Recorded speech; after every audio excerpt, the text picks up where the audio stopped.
अहम खबर दें आपको, FIA इमिग्रेशन की कराची एयरपोर्ट पर कार्रवाई। मलेशिया से डिपोर्ट होने वाले मुसाफिर को हिरासत में ले लिया गया है। इस बारे मजीद जान लेते हैं अनुषा जाफरी से। अनुषा, बताइएगा।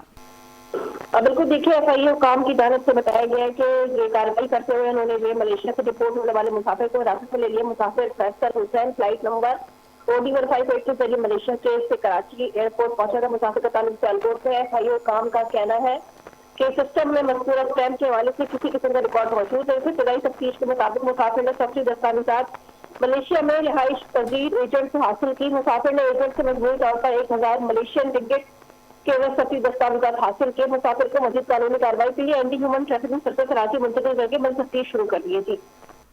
बहुत शुक्रिया आपका।